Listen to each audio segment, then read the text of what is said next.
का रीत रिवाज बना गई बा। प्रधान जी हमनी को सब कुछ अपना के जानी ला जा, लेकिन इंसान को उहे हकर रह जाला। इंसान जवन अपना पूरी जिंदगी में कर्म जवन केले रहला उहे इंसान सोचेला। आज के दिन कैसे सोचेला? करे किलकार क्यों बुलबुल, करे किलकार क्यों बुलबुल, भरी दो दिनी जवानी में खिलौना डूब जाएगा कभी चुल्लू भर पानी में। तो गुजर जाएगा ये जलवा, पवन जलवा हो भाई जो देखे के मिला था। तो गुजर जाएगा ये जलवा, सभी कुछ खो कर जाओगे, घटा घेरी अंधेरी बस अकेला होकर जाओगे।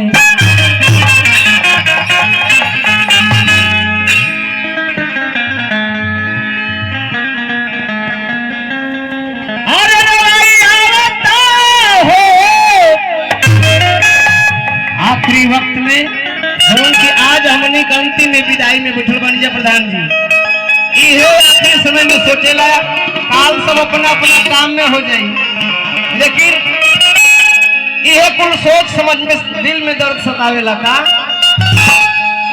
और देखिए भाव पर हमारे बड़े भैया नथुनी भैया महथा से कैमूर बिहार आप साहब कोर से बहुत सारा पुरस्कार, बहुत बहुत साधुवाद आप सबके प्रणाम बा।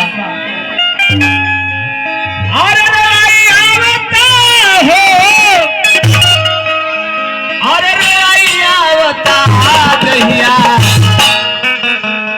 और जहिया मुखला विदाई का रवाई आवता, जहिया मुखला विदाई का रवाई आवता।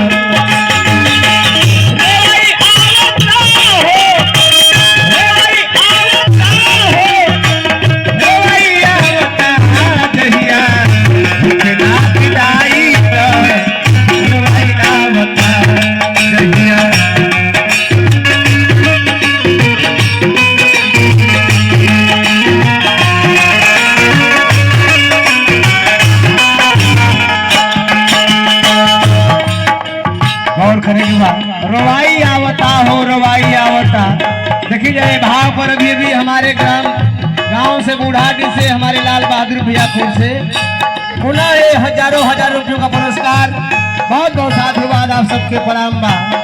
कहना है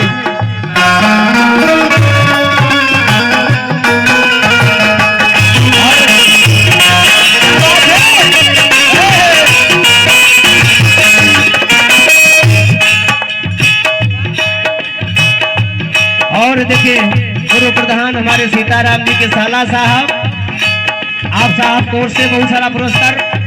और देखिए ये हमारे प्रधान जी के साला साहब और सरहजों को बा, ये देखिए जाए कुल सौभाग्य है। ये आप लोग सब वही उपस्थित बा, पूरा यूपी बिहार में जुटल बा भाई। ये भाव पर बहुत सारा पुरस्कार, बहुत बहुत साधुवाद आप सबके प्रणाम बा। कहना है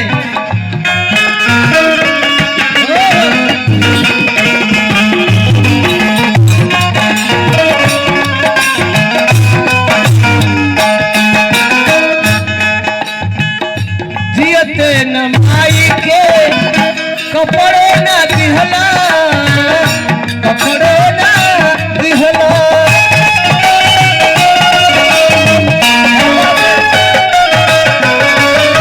जियते नमाई के कपड़े न दिहला,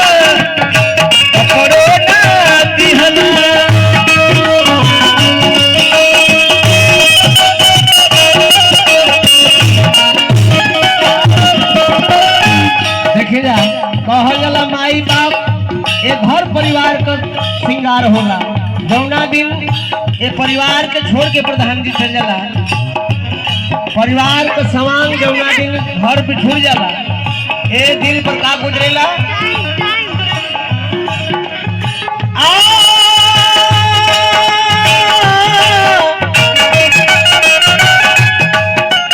और देखे ये भाव पर हमारे लाल बाबा आप साहबपुर से ये हजारों रुपयों का पुरस्कार, बहुत बहुत साधुवाद आप सबके प्रणाम बा।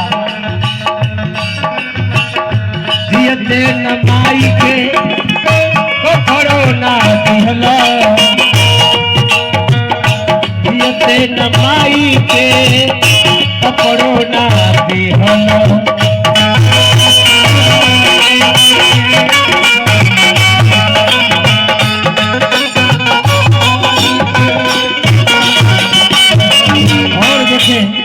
भाव पर नंदलाल ड्राइवर भैया आप साहबपुर से बहुत सारा पुरस्कार, बहुत बहुत साधुवाद आप सबके।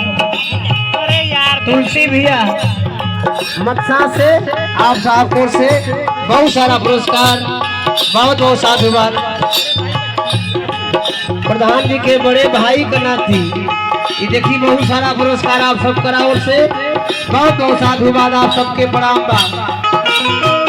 जाड़ा में जे जहाँ भाई सुतल हुई, जे जागल हुई, सब करा के हमरा ओने प्रणाम बा। जे सूत के हुई ओकरा के हम इहे कह के ओहे आत्मा के भगवान उचित स्थान में।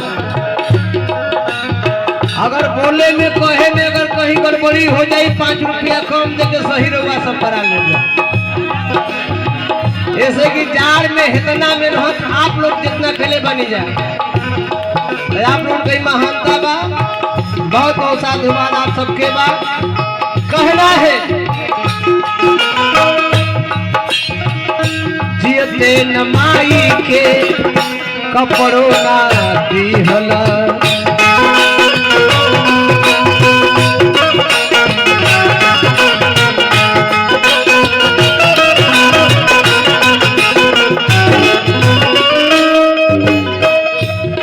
ये देखे संदीप जी के ये इनकी आज माता जी का हम लोग आज अंतिम रात हम मना रहे हैं। उनके छोटे सुपुत्र हैं भैया संदीप, और देखें अकेले हैं भैया को से बहुत सारा पुरस्कार, बहुत बहुत साधुवाद आप सबके प्रणाम बा। जियते नमाई के खाना न दिहला चंद्रमा भैया। और ये देखिए जा हम कलाकारों के बहुत ही शुभ चिंतक और मार्गदर्शक हैं, जितना कहूँ उतना कम है। उसिया बड़का गांव का हीरो हूँ, ये हमारे चंद्रमा भैया आप लोगों के बीच में कुछ हम का गा बजा ले ही ले जा। भाई की ओर से देखी जा पुष्प की पंखुड़ियों में गुथा हुआ ये भाई का प्यार दुलार है। बहुत बहुत साधुवाद आप सबके प्रणाम। कहना है